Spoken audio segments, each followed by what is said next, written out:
tha mala medi lang yan liang kadel tila data the long kata dun kel kanay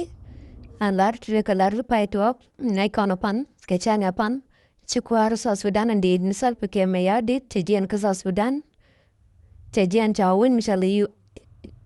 UAE and wejama which is so the which with alamna mantika Dubai rairu le chawten chakwar with dung sa Sudan chaban Dr. Benjamin Bullmel anta dong cha Bullmel cha ban wike ya nay kon tin dia le Bullmel gana wan ta kwan nisal pakemia di te wit anay kon lo dino katit ko ko ka digan dia lat bolga antama chatwa no cha Panyijiar cha bokare nalakur nin denya ti de Uganda kana de South Sudan chi gaban kara nala chi garai wit dung Panyijiar chi kana bokare nala anamo amisira lat ke jen waron wa paewa on kabura biego no chi ko muto char de yoten manan ko waron wa drop gan to panchine la dieno witen ta ban bol mel goy ga biga dak ko me kon tela de no won ano jaraman telo de ko de na ka long ke de no ar de na ngai ko na muto teno won antama me chi wit do ta da mona a jaram be tindial bigalat jan bi laro na malat ka jan bi laro na mai salat antama chang ba chang mo ba da mat ka ne kon tin tabana tin kon an rom ka ke de ni so Sudan ka de ni Uganda tan ka corona na chirom ka Panyijiar ke ta ndong cha we cha bu ga ja an ta nyon ne bil di cha wang ka de mai ne duno an wang wi tu kana na mo tala me cha na latan duno on chire na le chiga ban chiga rai ching dong Panyijiar chikana bumbo ka dei namo ta chai la dano mi chitwa anta la mala kaitan an kune la mala kamne dialta kai ken iran do no te la mana ke de jambor ko bige ro yalla ko bige chongbung ko bige gwade no mo ke weden bikana gang ka bantar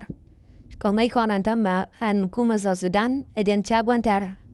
jiwo jo ke bantar ale manin ka ale mentar be choda cha da min jege mu duno jano ne da naka ka kanwara talamudin kon disam man me kap kana mai mi chala wi chala bom na mi da na nak la ka bu chong bala gurwa dom mu gwa mu de lel kaya duno anta le ran tama ale wi ka sa Sudan jo jano hakam doro kan doro jan janan to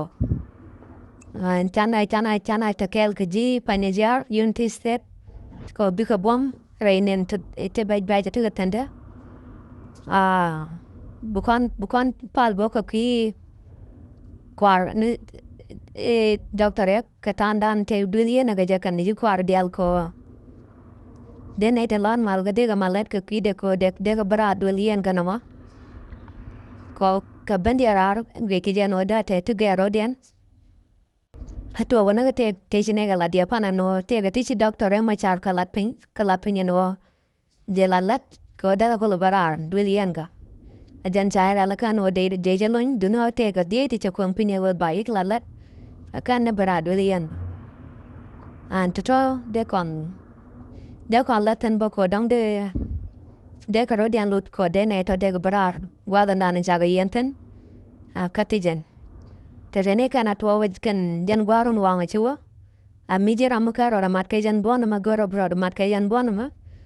amugoro bilar tetini bikalenga tilat wala chitilat tigat karbiel andi cham tak di jalat andi jalabga di dunu kompin di wo meleni joda kawi kam magere tewi kam lad doro talamadara yarkije chilara te dalong katadun kel kane ambana je kalar to ken wogaban am beneden yawa minong nege ye antai amal chilata tet